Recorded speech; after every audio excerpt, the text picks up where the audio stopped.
Hello and welcome to the next episode of the Fat Loss in 15 podcast. So I decided to bring this one outside because I have been stuck in work for so much of the last 6 or 7 days. It's so nice to just be sitting out and the weather is lovely as we move into September. So today we're going to follow our usual format for these episodes: personal, professional and fat loss.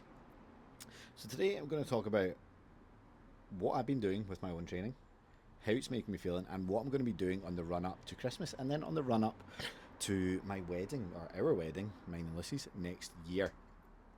So, this year so far, well, throughout most of my lifting career, I've focused on purely strength work because I was a very, very skinny young boy. I mean, like when I started training, I weighed like 63 kilos or something. And just before I started that diet, I was 97. So that's like a 70-pound difference. So a very, very different body shape. I'd gone from barely being able to lift to deadlifting well over 220 kilos, squatting 160, bench pressing 130. Yeah, so my strength was my goal. And then at the start of this year, at the tail end of last year, sorry, me and Lucy decided to train, or Lucy and I trained for the Belfast Marathon, which was interesting in itself, but had some weird effects on how my body looked and felt. Number one, running is not good for fat loss. So not only did I lose muscle, I gained fat. Number two, my body was sore all the time. Ankles just constantly sore, fatigued constantly, doing like 3 hour runs after a 6 hour shift. 6 hour shift on a Saturday was not great. And what that resulted in was a skinny, fat version of me that was really heavy. So, not exactly what I was looking for there. So, I knew we had the holiday in July to go back to Ireland. We had Portstewart for the British Open. But then we had our big holiday, which we're just back from in Portugal, in the tail end of August. And I got back from the week in July. I'd been doing a good bit of strength training before going, but hadn't really been focused on the diet. So yes, I'd rebuilt some of my muscle, but was still carrying quite a bit more fat post-marathon training than I wanted. So got back from a week of eating and drinking unlimited amounts of Guinness in Ireland, and I was just looking at myself, and it was the heaviest I'd ever been at 97.5 kilos, and I didn't feel comfortable. I felt heavy, and I really feel it when I'm sleeping. My shoulders get sore. I think it's just too much weight for my frame lying on my side. My shoulders get sore in the night, and I just didn't like how I was looking. I didn't like how I was feeling. So I went on a really aggressive diet for the 4 weeks, the 28 days between Ireland and Portugal. The goal was between 16 and 1600 and 2000 calories per day, minimum 150 grams of protein, 3 weight training sessions per week, and 2 conditioning sessions. And over the 28 days, I hit every single one of them. Had a few nights out in there as well, i.e., super teams. And I managed to lose 5.5 kilos. Was it more than that?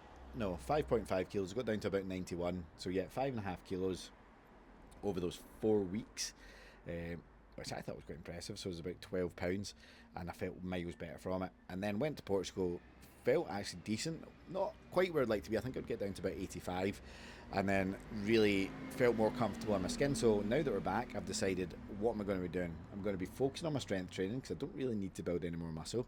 So I'm getting back to strength training because that's what I've always loved, and I'm going to go on a less aggressive cut, so a much more normal cut on the run up to Christmas. And then what I think I might do is try and get quite lean, build some muscle, build my fitness, and then try and look my best for the wedding. Essentially, I'd like to be lean, I'd like to be strong, I'd like to be fit. So I've got a real target to aim for. So at the moment, we're in a bit of a cut phase whilst maintaining strength, so I can maintain as much muscle as possible. And then I think I'll go into a bit of a muscle building phase off the back on any areas that I don't think look quite right. And then I'll just make sure my fitness is up there, my mobility's up there, so I'm lean, I'm strong, and my body's moving well. So that's where I am right now, because that's where I want to be getting into my mid-30s. I will be 35 in February, and that's how I'd like to feel, that's how I'd like to look. And when you look and feel your best, your confidence for other areas of your life comes into it as well. So that is where my focus is personally at the moment, and I'm maybe going to try and start documenting some of it as well to show the highs and lows of the journey to our clients, almost to be a bit of a test dummy for myself, and to hopefully be a wee bit of an inspiration to some people to show that you can do it while running a business. And there's always time to change, and yeah, even though it's my job, I don't always get it right, and that we do make mistakes, and that we can make a change as we go. So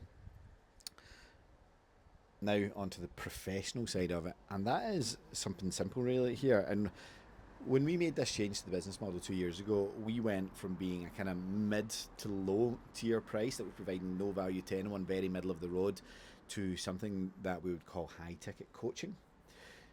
And since then, in the last 2 years, I was told by my mentor at the time that I was still pricing it too low, but I just didn't have the conviction, I didn't have the trust in myself to charge higher prices. As of October, so we're still on the 2nd of September right now, we are going to be putting our prices up for the first time in 2 years. Not because I'm trying to charge more and more and more, just because I feel like we should now be charging the value of the service we provide. Because we actually charge similar to what I charged 5 years ago for one PT session per week, and we are providing leagues more than what I was providing back then, and that was an acceptable amount then. It's only increased, and as you know, running everything and just life in general has been getting more and more expensive over the last 2 years.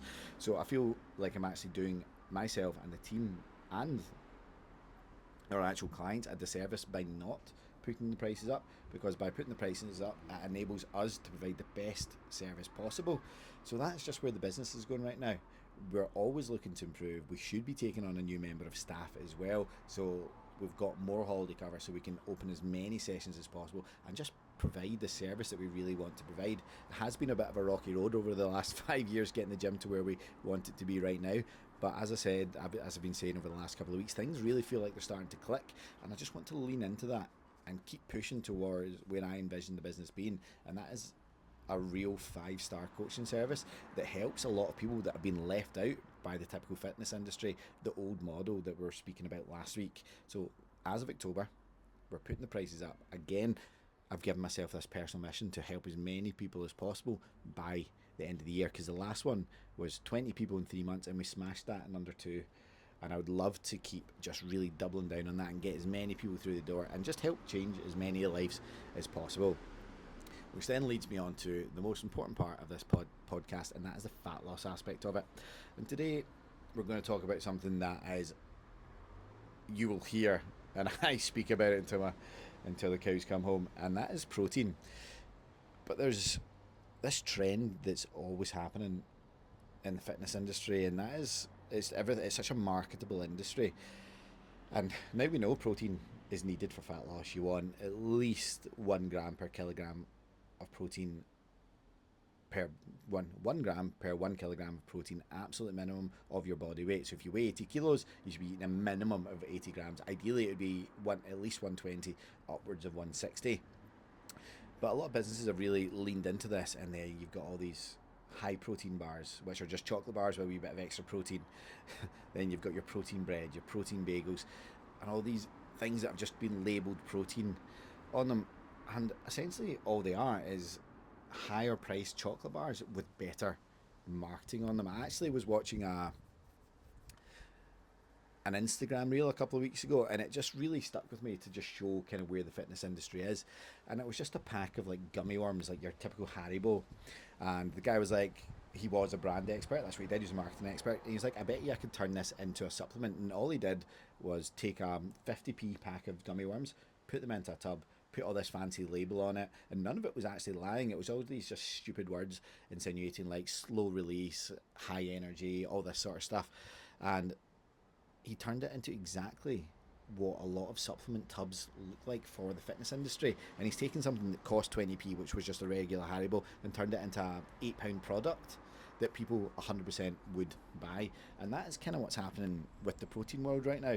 And a lot of these high protein products will actually bump your calories up and make it harder to lose fat, because what we want is we actually want to take protein from real protein sources, your lean meats, your fish, just the places that you should be getting it from, and having them with balanced meals, with your unrefined foods, your single ingredient foods, and just making sure you're hitting the basics consistently. Because I know when I'm dieting, I actually stay out majority away from any sort of sweet treat altogether, because I actually just find it easier. And after a few weeks, once you realise you're not having that sort of food, you actually stop craving it and you stop wanting it, and things get easier.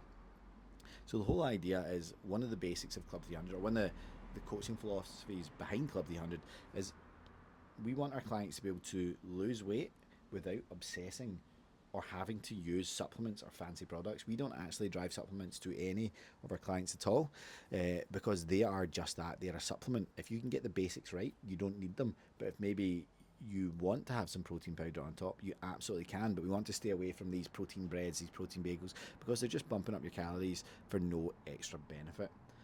Okay, hopefully that helps you guys. You maybe need to review what your food's looking like if you're falling to these marketing ploys. And if you want, please let me know if you think it's a good idea for me to document my journey, and then please follow along, because it'd be really nice to have you there and see where we can get to over the next year before the wedding, because it is literally like a year and 3 weeks away, so that's exciting. Hopefully you enjoyed this episode today. I feel like this was much more natural than the last 2 weeks, and I've got one more to go this now, and then it's straight back to work. Have a good one, guys, and I'll speak to you soon. Oh, please tell me I press record.